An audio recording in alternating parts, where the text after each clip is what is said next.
Hello everyone, Blade Bananas here. Welcome to a new video. Hope you guys are doing really well, wherever you are. It's been a really long time since I had my last YouTube video, and I would totally understand if you guys stopped watching me ever since I last streamed.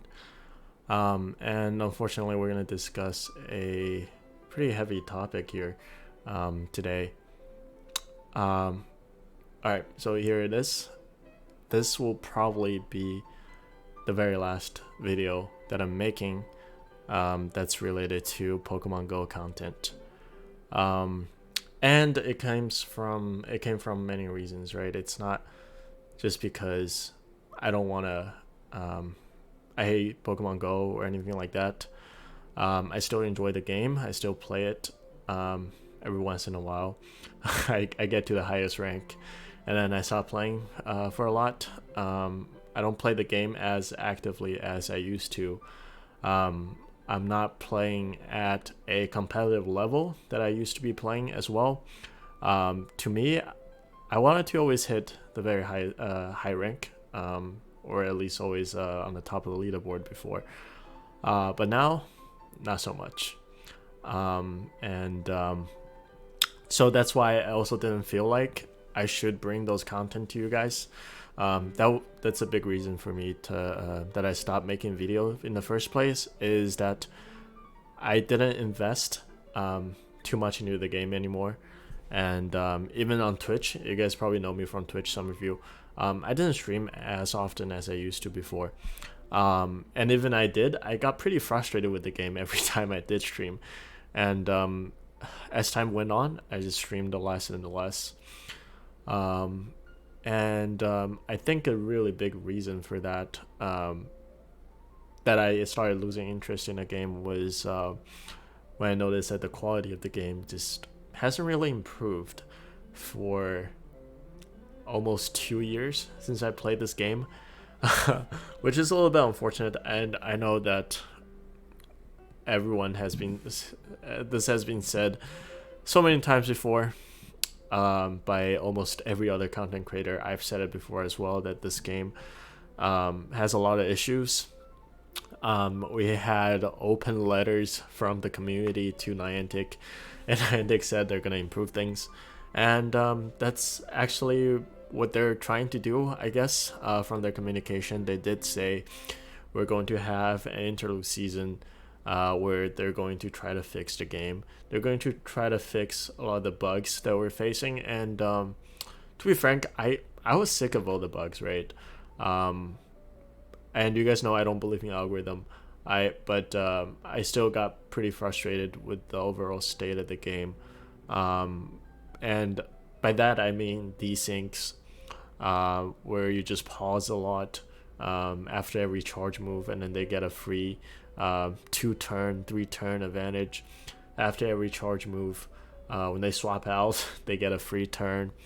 It was getting really bad for me, and I think a lot of it was related to the internet.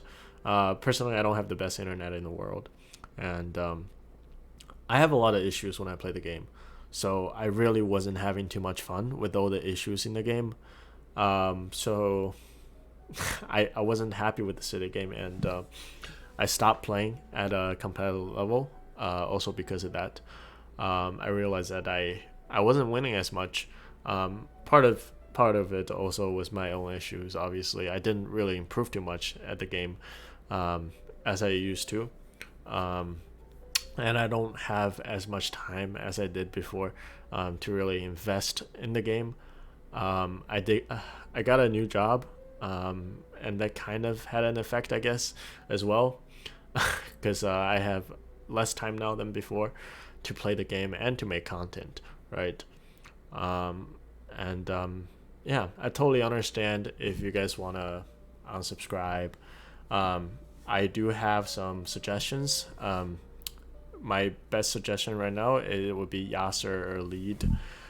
He's been my friend ever since I started content creating about Pokemon Go, and he's been a very supportive friend along the ways. I have I've showcased his battles a couple times before on YouTube on my channel, and then he started picking up YouTube as well after I stopped doing YouTube, really. And I think you guys will really enjoy his content. He's very knowledgeable about the game. He's always using the most competitive Pokemon, so you guys can learn a lot from watching his videos. Yeah, and he's been my friend. I guess, yeah, ever since I started streaming, he was actually the first content creator or first Pokemon Go friend that I really had. Um, he was also streaming. I was streaming, and we both started around the same time. And he had like on average 15 viewers, and then I was having like 3 viewers. I had Nightbot, which is like the bot that doesn't really count, and then my mom's alt account. I also had YasserAleed, and then one other person was like a spoofer that watches my stream, right? So yeah. And then I reached out to Yasser back then when he had 15 viewers, because I was thinking, wow, this guy is very good. He gets consistently 15 viewers, and that was a lot to me. So I reached out to him and I said, hey, YasserAleed, you are very popular on Twitch. How do you get so many viewers? How do you get so popular? And yeah, and then he was telling me his secret. Basically, he just streamed a lot, and then gradually people liked his content, because he said he was streaming to like 3 viewers for the first month, and then he started getting more popularity as he streamed more, and that really helped me, because I was getting frustrated. I wasn't sure if I wanted to keep streaming, and all of a sudden I started growing my channel, thanks to you guys, and thanks to my friend YasserAleed at the very beginning for his support. It was an unbelievable journey for me. I was reaching a lot of viewer numbers on Twitch. There was one stream that I had where I interviewed a sniper in the community, and that's when my views even exploded above 1,000, I think, on Twitch, and that was like the highest number that I have ever reached ever. That was just incredible, right? Having almost 1,000 people watching your stream. You have 1,000 people watching you, right, at the same time. That was unbelievable to me. And then my channel kind of started growing a lot. I even hit the requirement for partner application, which is when you have on average above 75 viewers on Twitch, right? And that was a huge accomplishment for me, even though I didn't get partner, but still it was incredible. I was super happy, and then I started moving into YouTube. At the beginning, again, not many people watch my YouTube videos, right? I think I had like 50 views at the most, and that was after I advertised it on my Twitch channel, advertised it on Twitter, and I really wasn't getting a lot of views. And I don't know what happened. I think there was one video where I was using a budget team. I think it was Double Water or something during Ultra League. It didn't require any XLs, and it was a pretty good team apparently. It was winning a lot of battles for me, and then a lot of people that watched my YouTube video got really good results as well. And then somehow, I don't know how YouTube algorithm works really, but somehow it got suggested to a lot of people, and all of a sudden I had like 2,000 views for that one video when I had only 200 subscribers, or even less, and that was incredible. I was like, how does this happen? I really have 2,000 people coming to my channel and watch my video. That was kind of hard to believe, right? It was just very, very hard to believe for me at that time, because I know that King obviously had a lot of people watching him, but he made absolutely perfect content, right? And then also Zalnik, his production was very, very good. Well, me, I just have a mic. I have a I have a cam, and I'm just speaking to you guys out of nowhere, and having you guys watch me, and supporting me, because I try to reply to almost every comment that I receive, and you guys are always super supportive.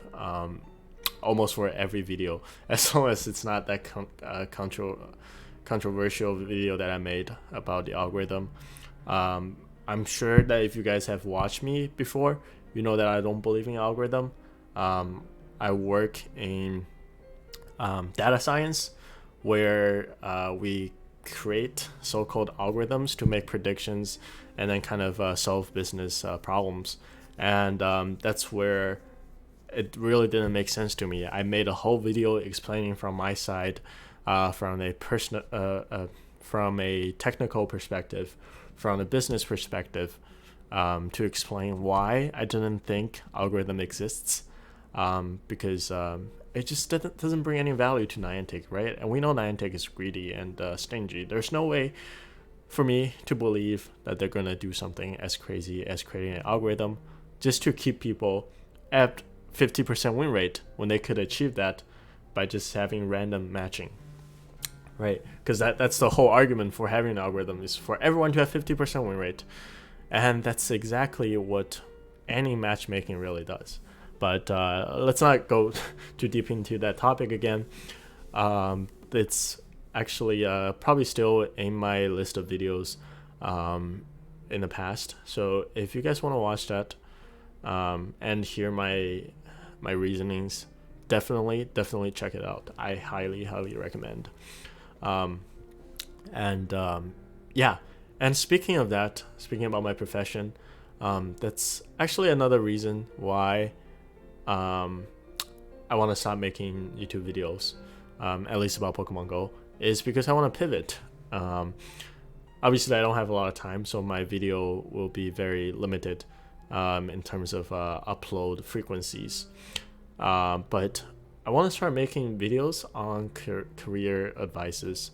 I work in data science. What I noticed when I was looking for a job is that there are not that many resources out there on how to prepare you for data science interviews. There are a couple, right?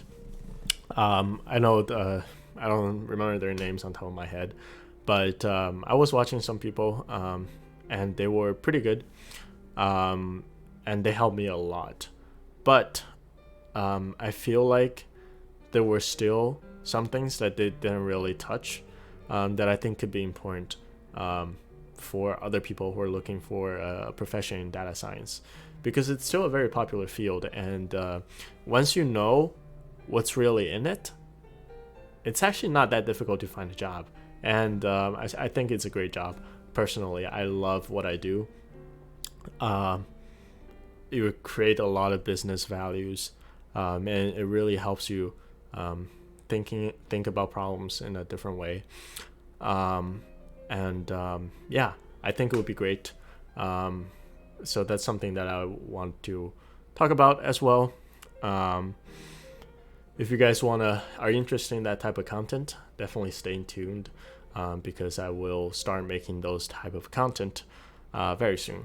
And if you guys are not interested in those at all, you guys don't want to see my face ever if I'm not doing Pokemon Go, also feel free to click that unsubscribe button.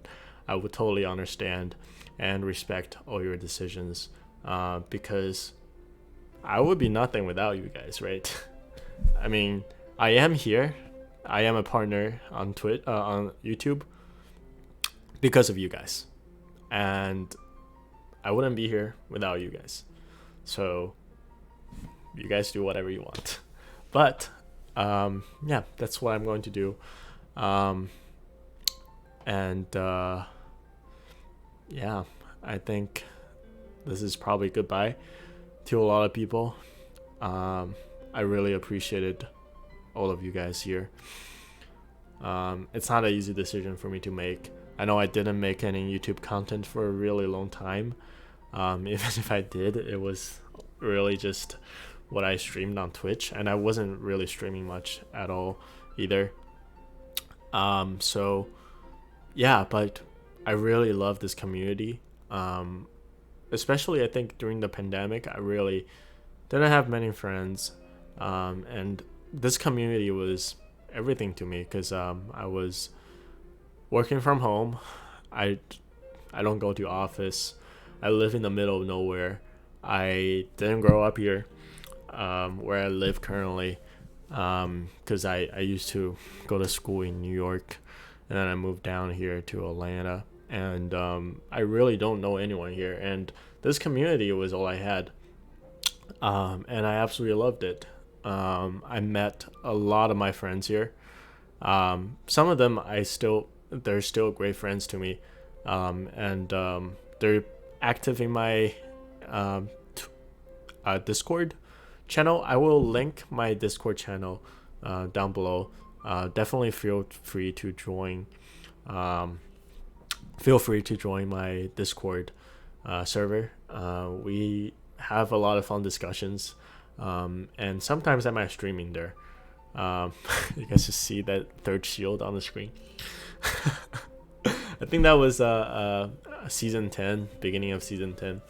But yeah, it was happening quite a lot, wasn't it? And then my Melmetal just lost CMP to a Wormadam, which really shouldn't happen. But yeah, I don't know if I showcased these videos before. I might have.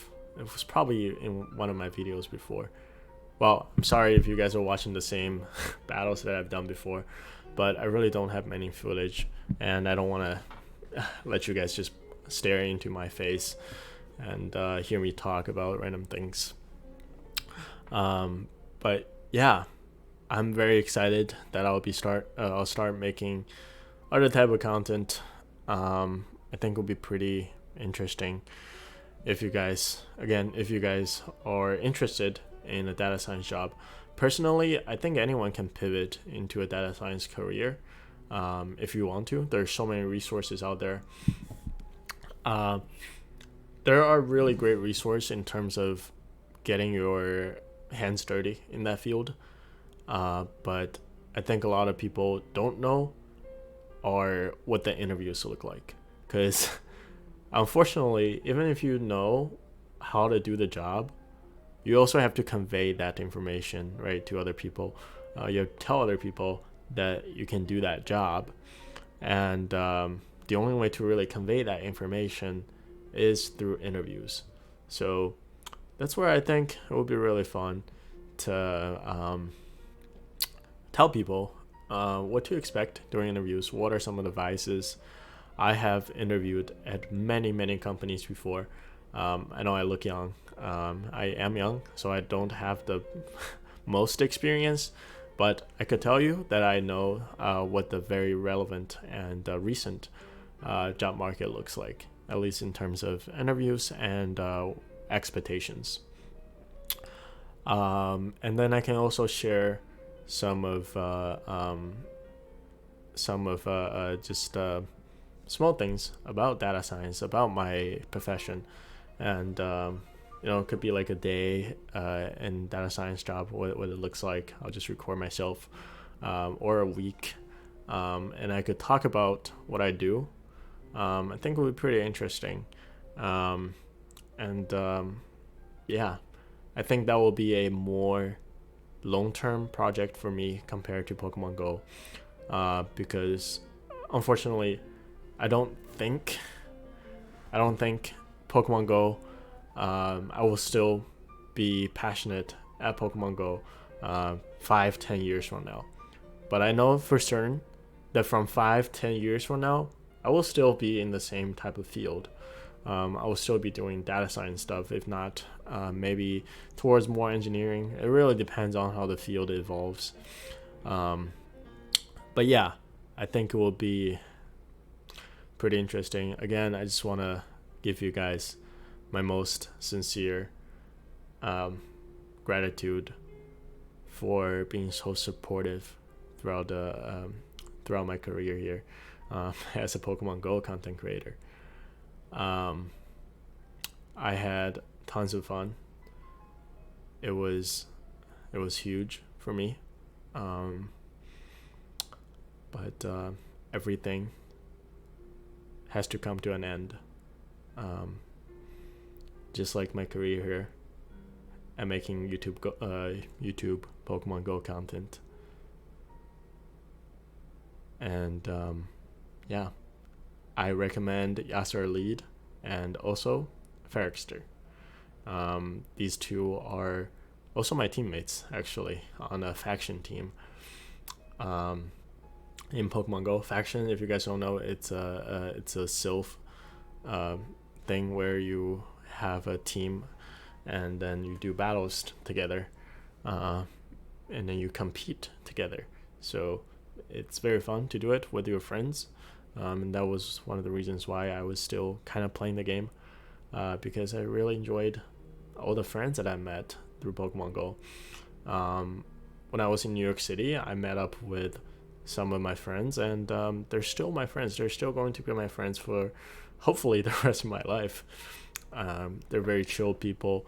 I enjoy talking to them, and they're just, yeah, I like having them in my life, even if we don't play Pokemon Go. I was meeting up with friends to go to lunch with, to go to dinner with, to watch musicals together, and it was really good times, right? I will probably stream some battles at one point, maybe next season, when Legend is still a thing. If you guys don't know, we have an interlude season currently, so we're not going to have a Legend rank. We're not going to have any rank at all. But when that comes back, I might stream on Twitch, just for, because I think it will be kind of fun. To stream your battles when you hit Legend, I think that would be a pretty big accomplishment, because basically you're sharing that achievement with everyone that watches you, right? And to me, that's really the biggest thing about streaming, is to share your own experience with people. And it still amazes me that people would look for that experience from me. It's still like is fascinating to me that people really watch my content. Even now, I think it's incredible, and yeah, I love all of you guys. With that being said, this is the last video. Maybe I can go dive into the battles for the rest of the video, but yeah, like I mentioned earlier, guys, feel free to hit that unsubscribe button. And if you're looking for, if you would be excited about other type of content, like I mentioned, about data science stuff, could be anything regarding data science. Could talk about what the profession is. I could talk about what it does. We could talk about the interviews. Personally, I think it will be very interesting. But yeah, if that's not something that you are interested in, definitely feel free to hit that unsubscribe button, and I would totally understand, right? Okay, let's get into the last bit of this battle. It looks like I still had a lot of health, and my Melmetal was just basically carrying this battle in the end game here against the A9 and against this Violet. I think we have a few more battles to go. Alright, next battle, we're against Frostlass. Frostlass, it feels like a good matchup, but at the same time, it's not the best matchup, because Shadow Ball still does a lot of damage to a Melmetal, and one Rock Slide will not take out this Frostlass. So what we're going to do is try to land at least one Rock Slide, because as you guys can see, my backline is very weak to Frostlass, right? My opponent does opt to go for a bait here, and I did shield the bait, unfortunately, but that's fine. What I really want to achieve is just landing one Rock Slide, right? I'm not sure if it KOs, but I really need this damage because my backline is so weak to this. So I believe, okay, there was a little, yeah, this, what can I say, guys? This is what's been happening to everyone, right? So here I want to build up to a Rock Slide before I swap, so that if their Frostlass comes back later, I could still hit back against it with my Rock Slide. I think Melmetal loses CMP, but just barely. It might be IV dependent, but having that option to swap and go for a nuke will be very important for me in the end game, right? So here, I swapped into knockout against their Drapion after I chipped down with the rock slide, and then I just need the sky attack, and then I could farm down that Drapion. Now we're both out of shields. They come in with frost. I'm trying to get to the sky attack, which I was able to. So now I actually have a move stored on Melmetal that could be used against something else, right?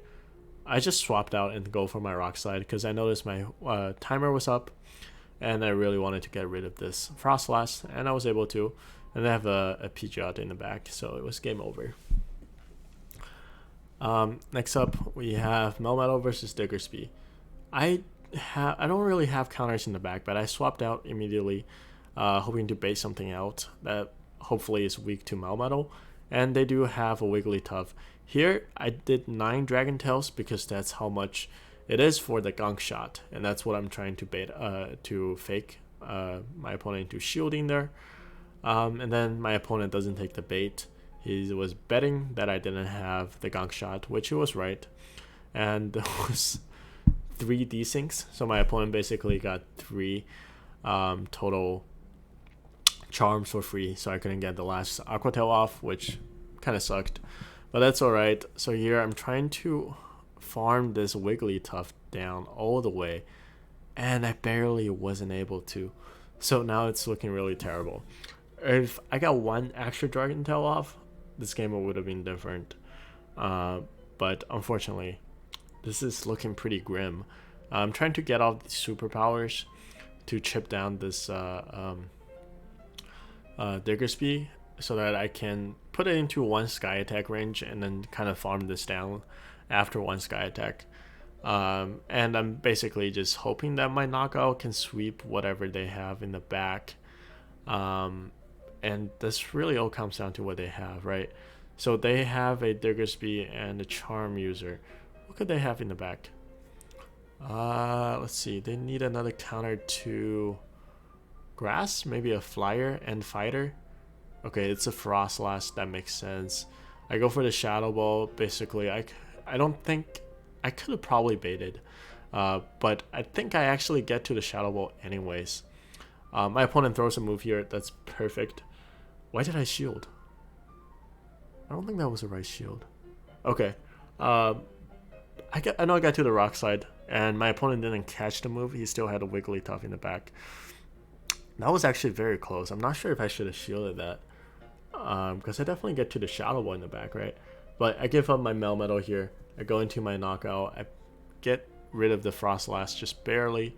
They come in with the Diggersby. Here I think I just throw my sky attack immediately because I want to get rid of this Diggersby. Even if they catch, that's fine. Okay, I actually just farmed this down. And then I have all the moves stored. So it was kind of a knockout sweep. And yeah, knockout was definitely the MVP for me a lot. And yeah, I think that's all the battles for the day. And that was actually the last battle that we'll ever showcase on this channel. From now on, I will pivot this channel into data science related stuff only. I know it's kind of strange and weird and very random for me to just decide to pivot into something that's completely unrelated to Pokemon Go, but it's also part of my passion. It's one of my passion that I've always wanted to do. So yeah, if you guys want to keep supporting me, or if you guys are interested in that kind of topic, definitely stay tuned. If you guys are only here for Pokemon Go, I totally understand if you just click that unsubscribe button. And like I mentioned earlier, definitely check out YasserAleed and Ferrikster. I will link their channels below in the description. And yeah, thank you guys for the last time, for being here, for watching me, for supporting me, for making me to the position that I am. I was able to grow my channel into a YouTube partner, and that was the biggest accomplishment I could have ever asked for. So yeah, and with that being said, this will be goodbye, and I hope you guys all have a great rest of your day or rest of your evening, depending on where you live. And peace out.